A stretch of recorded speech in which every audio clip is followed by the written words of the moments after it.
Um dos recursos indispensáveis para quem está se preparando para concurso público é a execução de questões. Só que não só isso. Na verdade, você precisa executar questões da banca que há de promover o teu concurso, a fim de que você possa entender a linguagem da prova. O Na Ponta da Língua de hoje será dedicado ao mini simulado da banca FCC. Banca essa que aplica diversos certames pelo país inteiro e não podemos deixar de dar destaque agora à prova do TRE de São Paulo. Tudo bem? Meus amigos, na verdade, o programa não será só hoje. Teremos 3 programas destinados à banca FCC. A cada programa lançarei 2 questões. Essas 2 questões estão sempre disponíveis lá no nosso blog do Gran Cursos Online. Você pode baixar o mini simulado, tentar resolver e daí sim você vai acompanhar comigo a correção da questão. Meus amigos, apertem os cintos. A partir de agora, vocês estão na ponta da língua.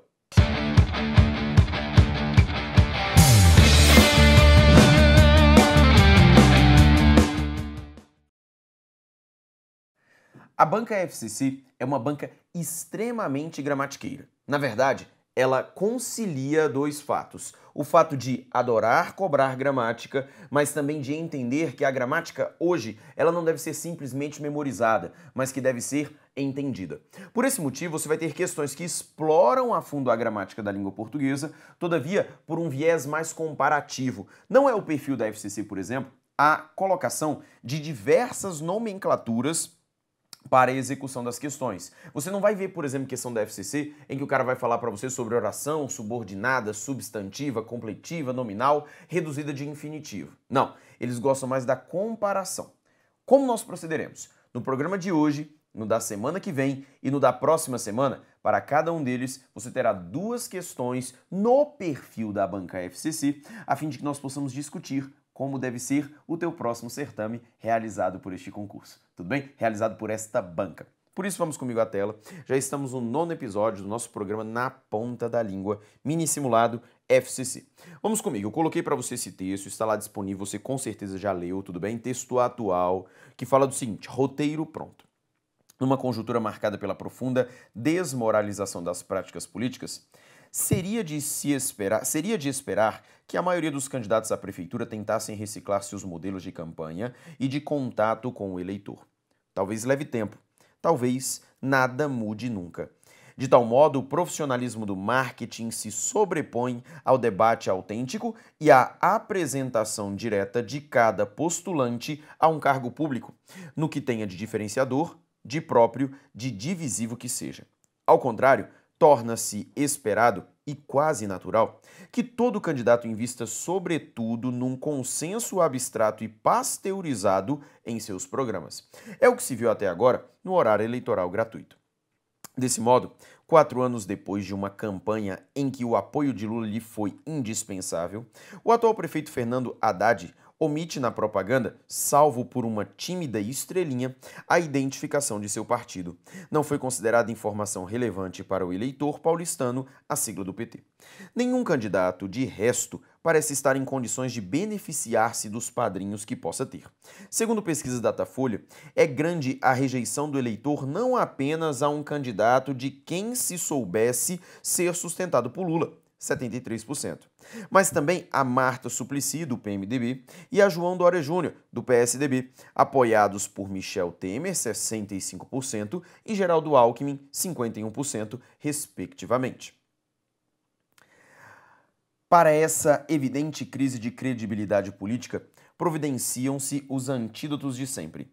Entram em cena os artifícios das paisagens urbanas maquiadas, da iluminação favorável a obras e rostos de candidatos, dos jingles que, conforme o dia, variam do rap ao repente, do sertanejo à marcha triunfal.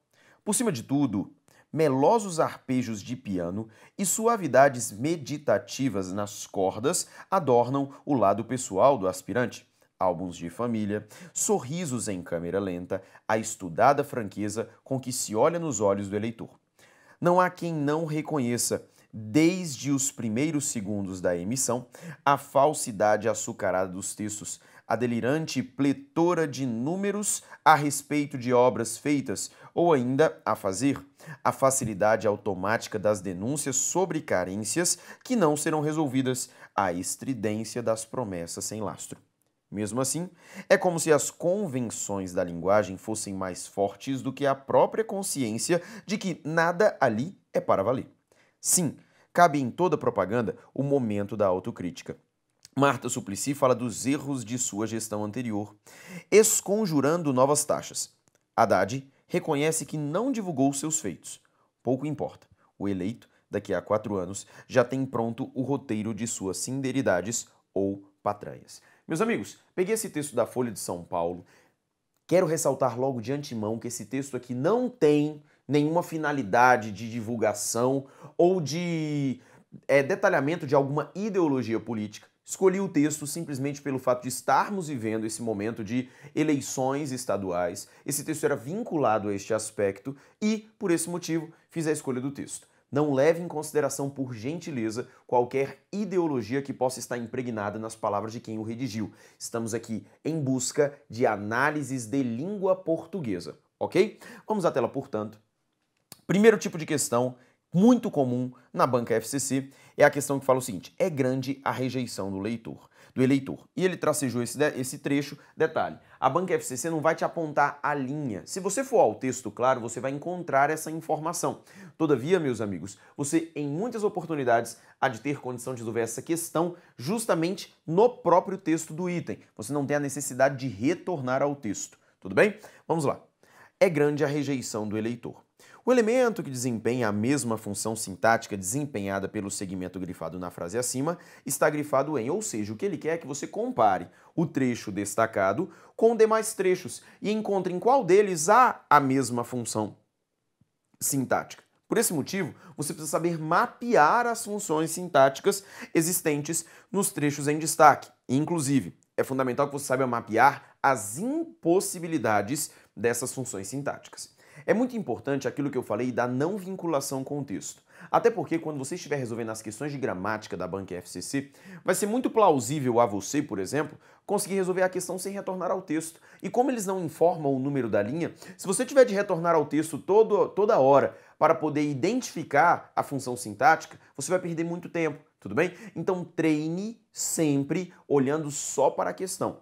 Quando você precisar retornar ao texto, você vai. Mas lembre-se sempre de tentar resolver olhando só e somente só para a questão. Veja comigo, por favor. Ele quer que tenha a mesma função sintática. Então, primeiro, eu preciso saber qual é a função sintática desse trecho. Meus amigos, detalhe muito importante. A banca FCC vai jogar com você com diversas possibilidades e posições de uma função sintática. Quando você fizer uma questão como essa, é fundamental que você primeiro localize o verbo. Veja para mim que aqui o verbo é. E ele fala o seguinte: é grande a rejeição do leitor. Segundo o seu texto, o que é grande? A rejeição do eleitor. Esse aqui é o meu sujeito. Lembre-se, para identificar o sujeito, você pode perguntar ao verbo quem ou o que. Talvez a pergunta do quem aqui não fique tão boa. Quem é grande? A rejeição? Porque quem parece mais voltado para pessoas. Mas o que é grande? A rejeição do eleitor é um sujeito. É um sujeito que não está na posição dele original. Está posposto ao verbo, tudo bem? Mas é um sujeito. Portanto, estamos buscando dentre as alternativas a opção que me revele um sujeito, ok? Vamos lá, portanto, à tela. Olha só como é que ele coloca aqui, ó. Que a maioria dos candidatos à prefeitura tentassem reciclar seus modelos de campanha e de contato com o eleitor. Veja só para mim, pessoal, que aqui eu tenho essa estrutura verbal. Tentassem reciclar. Veja para mim o seguinte, na língua portuguesa, conforme sempre comentamos, nós temos a estrutura sujeito, verbo e complemento. E se você observar para mim na constituição desse texto, quem tenta reciclar é a maioria dos candidatos à prefeitura. Portanto, esse é a maioria dos candidatos à prefeitura, meus amigos, ele exerce a função de sujeito. E se ele exerce a função de sujeito, a nossa análise é essa daqui, ó. Poxa, professor, eu já achei a estrutura verbal. Ótimo. Já achei o sujeito. Ótimo. Portanto, restou a expressão seus modelos de campanha e de contato com o eleitor desempenhar qualquer função sintática, menos a de sujeito, o que já seria plausível para você eliminar esta opção. Ora, se essa estrutura não pode ser sujeito, eu já poderia eliminar. Ou então eu poderia fazer isso aqui, ó. Professor, quem recicla recicla algo, recicla seus modelos de campanha e de contato com o eleitor, ou seja, essa expressão constitui o objeto direto, ratificando, portanto, que a letra A não é uma alternativa a ser marcada. Tudo bem? Vamos na sequência. Olha o que ele coloca. De tal modo, o profissionalismo do marketing se sobrepõe ao debate autêntico. Perceba para mim um detalhe, que é isso que é a sabedoria de quem está fazendo questões da FCC.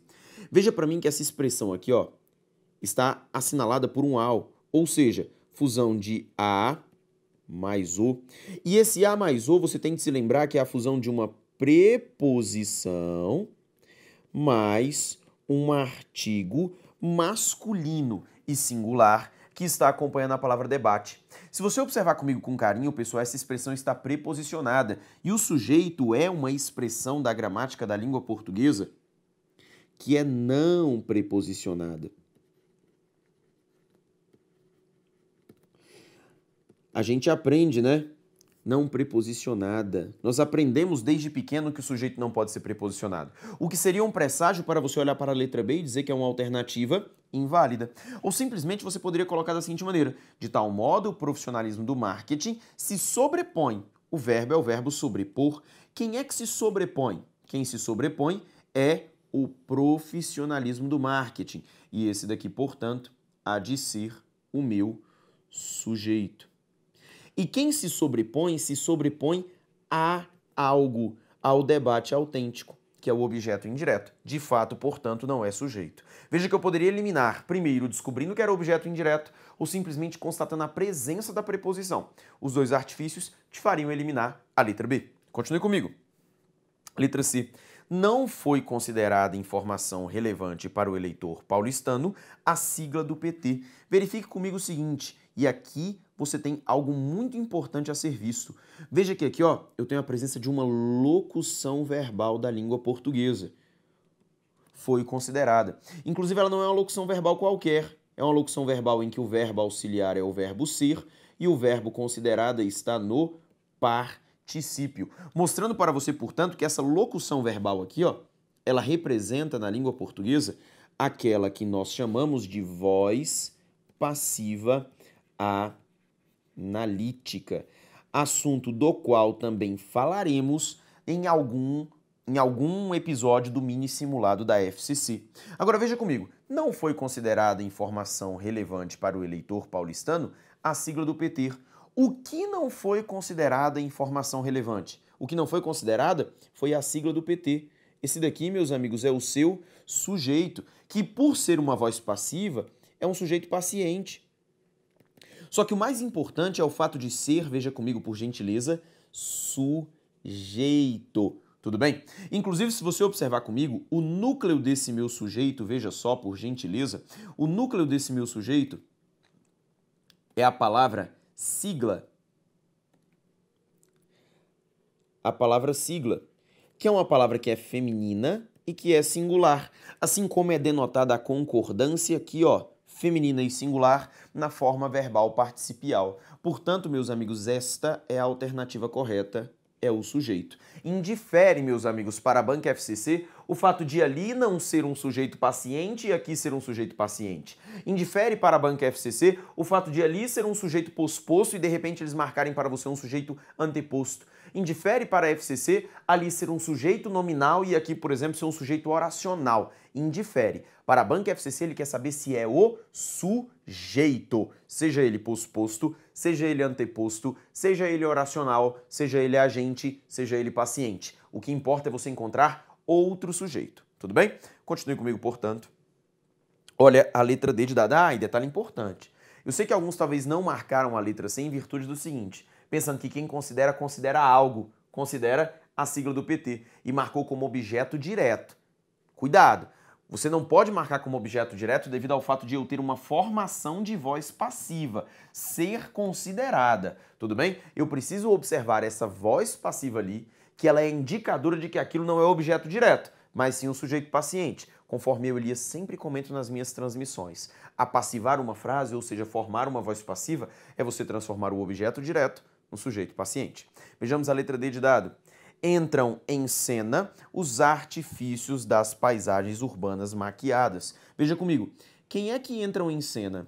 Quem entram em cena são os artifícios, quem entram em cena são os artifícios das paisagens urbanas maquiadas. Esse daqui, portanto, é o nosso sujeito. Agora, detalhe, o em está preposicionado, te mostrando que de fato não é sujeito, tudo bem? Mais que isso, meus amigos, aqui ó, o verbo entrar é verbo intransitivo. E entram onde? Em cena. Isso aqui indica um lugar, é um adjunto adverbial de lugar. Ah, professor, e por que ele está sem vírgulas? Porque ele é curto, tem até duas palavras, portanto o emprego da vírgula é facultativo, tudo bem? E por fim, a última opção, na letra E, Haddad reconhece que não divulgou os seus feitos. O verbo aqui é o verbo reconhece. Quem reconhece? Haddad. E se eu acabei de descobrir que Haddad é o sujeito, eu já sei que a expressão que não divulgou os seus feitos representa qualquer coisa na face da terra, menos sujeito. Agora veja comigo. Quem reconhece, reconhece algo. Reconhece o quê? Que não divulgou os seus feitos. Esse aqui é o objeto direto. Objeto direto este, meus amigos, que está aqui ó, com um verbo. Portanto, ele seria um objeto direto oracional.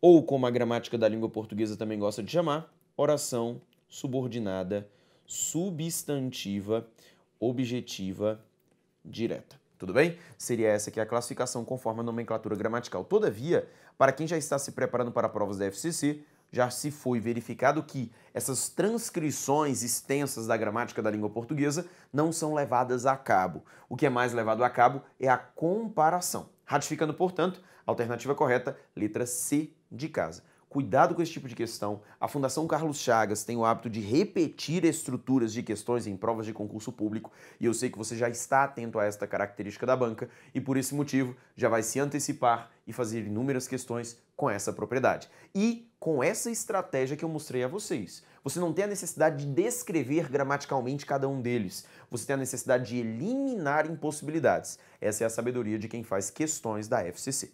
Vamos, por gentileza, à tela novamente. Questão de número 2 diz para você o seguinte.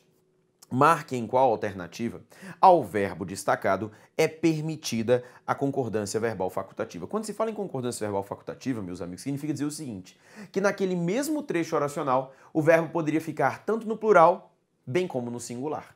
Propriedades da concordância verbal da língua portuguesa, assunto este que é fundamental para quem está estudando para a prova da FCC. E você precisa reconhecer quais são esses artifícios da concordância verbal que permite a facultabilidade, ou seja, o verbo poderia ficar tanto no plural, bem como no singular. Vejamos o texto. Vejamos as alternativas. Na letra A, ele fala o seguinte, nenhum candidato, de resto, parece estar em condição de beneficiar-se dos padrinhos que possa ter.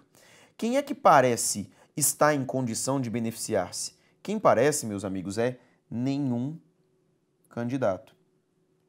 Esse daqui é o nosso sujeito, que é um sujeito simples. Por que ele é um sujeito simples, professor? Porque ele só tem um núcleo. O núcleo desse meu sujeito aqui é o vocábulo candidato, que está no singular, assim como o verbo aqui na frente está no singular. E como ele não é um sujeito de características especiais, o fato de se ter um pronome indefinido, o adjetivo aqui atrás, não traz a esse sujeito nenhuma propriedade especial, eu só tenho uma concordância gramatical como opção, ou seja, candidato parece. Não é, portanto, facultado ao redator mudar a concordância desse verbo. Então, portanto, letra A é uma alternativa inválida. Na letra B, ele fala o seguinte, providenciam os antídotos de sempre. Detalhe importante, meus amigos. Eu sei que muitos de vocês, com certeza, acabariam admitindo essa construção aqui, ó. Providencia-se os antídotos de sempre. Só que o detalhe importante, meu amigo, é você entender o seguinte. Primeiro passo, que nessa minha estrutura oracional, eu tenho a presença deste elemento aqui, ó, que faz com que a sua análise gramatical não seja uma análise gramatical qualquer, tudo bem? Este se, meus amigos, está aqui no texto empregado por quê? Porque aqui no meu texto eu tenho o seguinte, quem providencia, providencia algo, tudo bem? providencia os antídotos de sempre. Que eu sei que por tradição você chamaria de objeto direto, mas é aí que mora a razão pela qual este ser foi empregado. Este ser aqui, ele não tem uma função qualquer. Este ser, ele tem a função de ser partícula apassivadora. Se ele é partícula apassivadora, qual é a finalidade dele, meus amigos? Se ele é partícula apassivadora, ele tem a finalidade de apassivar uma oração, conforme falei para você na questão anterior. E apassivar uma frase, guarde isso com você, é transformar o objeto direto no sujeito paciente. Reitero, apassivar uma frase é você transformar o objeto direto em sujeito paciente. Portanto, meus amigos, essa partícula apassivadora fala para você o seguinte: isso aqui não é o objeto direto. Aliás, isso daqui é o sujeito paciente. Tudo bem? É o sujeito paciente, cujo núcleo é o vocábulo antídotos, que é um vocábulo no plural, mostrando que é um sujeito de natureza simples, o que justifica, portanto, a concordância do verbo parecer.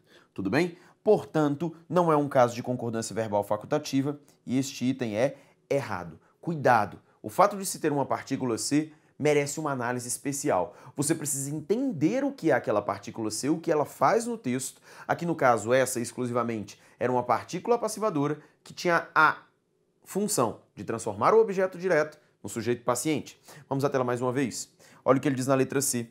Melosos arpejos de pianos e suavidades meditativas nas cordas adornam o lado pessoal do aspirante. Eu vou só mudar aqui um pouquinho a posição deste PA para que ele não nos atrapalhe na nossa análise gramatical. Este C aqui, PA, conforme eu tinha colocado para você, que faz com que isso aqui não seja o objeto direto, mas seja o sujeito paciente. Agora vamos ver na letra C. Ele fala o seguinte na letra C. Melosos arpejos de piano e suavidades meditativas nas cordas adornam o lado pessoal do aspirante. Detalhe importante. Quem é que adornam o lado pessoal do aspirante? Quem adornam são melosos arpejos de piano e suavidades meditativas nas cordas. Esse aqui inteirinho é o seu sujeito, que não é um sujeito agora qualquer. Ele é um sujeito da língua portuguesa composto, cujos núcleos são os vocábulos arpejos e também suavidades. Tudo bem? São esses meus dois núcleos. Só que esse sujeito composto, pessoal, é um sujeito composto que está anteposto.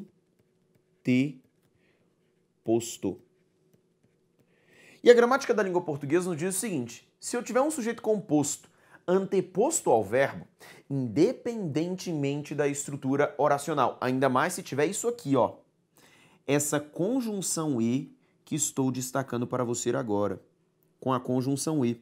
O que a gramática te fala? Se eu tiver um sujeito composto anteposto e este sujeito estiver unido pela conjunção E, obrigatoriamente o verbo só pode se manifestar no plural. Eu não poderia colocar esse verbo no singular de maneira alguma. Portanto, a letra E também se torna uma opção inválida. Tudo bem? Alguém vai se lembrar, professor, mas e aquele papo de concordância atrativa? Revise seus conhecimentos gramaticais. A concordância atrativa, ela só se dá quando eu tenho um sujeito composto, posposto e com núcleo no singular. Eu preciso ter tudo isso. Eu preciso ter sujeito composto, posposto, núcleo singular. Eu preciso ter esta estrutura para citar a chamada concordância atrativa. Tudo bem? Pode comigo a tela, por favor. Letra D de dado. Não há quem não conheça. Meus amigos, este verbo haver que está aqui empregado, ele está empregado com a ideia de não existe quem conheça. Se é o sentido de existir, meus amigos, este verbo haver aqui ele é um verbo impessoal da língua portuguesa. Se ele é um verbo impessoal, significa que esse verbo não admite sujeito. Não admite sujeito. E se ele não admite sujeito, ele só e somente só pode ser empregado no singular. Portanto, não se trata de um caso de concordância facultativa. Sobrou, portanto, a letra E de escola, que fala o seguinte: que a maioria dos candidatos à prefeitura tentassem reciclar seus modelos de campanha. Veja comigo, por favor. Quem é que tenta reciclar seus modelos de campanha? Quem tenta reciclar, segundo o seu texto, é a maioria dos candidatos à prefeitura. Tudo bem? Veja que eu tenho um sujeito aqui da língua portuguesa, repare comigo. Eu tenho um sujeito. Esse sujeito continua sendo um sujeito simples. E por que ele é um sujeito simples, professor? Pelo seguinte motivo. Por que ele é um sujeito simples? Porque o único núcleo deste sujeito é a palavra maioria. Só que maioria não é um núcleo qualquer. É aquele que a gramática chama de núcleo partitivo. Núcleo partitivo. O que significa dizer, professor, que isto aqui é um núcleo partitivo? Núcleo partitivo é quando o núcleo do sujeito é uma palavra que dá a ideia de parte de um todo. Por exemplo, maioria significa que eu tenho um grupo de candidatos, mas não é o grupo inteiro, é uma parte do todo de candidatos. Um núcleo partitivo, portanto. E o que a gramática portuguesa nos fala sobre os núcleos partitivos? Nos diz o seguinte: caso haja um núcleo partitivo, a concordância pode ser feita com o núcleo ou com aquilo que especifica o núcleo. Repetirei para você. Quando há um núcleo partitivo, a concordância pode ser feita com o núcleo ou com aquilo que especifica o núcleo. Repare comigo que o verbo aqui na frente está no plural. Por quê? Porque o verbo aqui não está concordando com o núcleo, meus amigos. Ele concorda com aquilo que especifica o núcleo, porque o especificante do núcleo é dos candidatos à prefeitura, que tem como núcleo o termo candidatos. O núcleo da expressão partitiva, não é o núcleo do sujeito.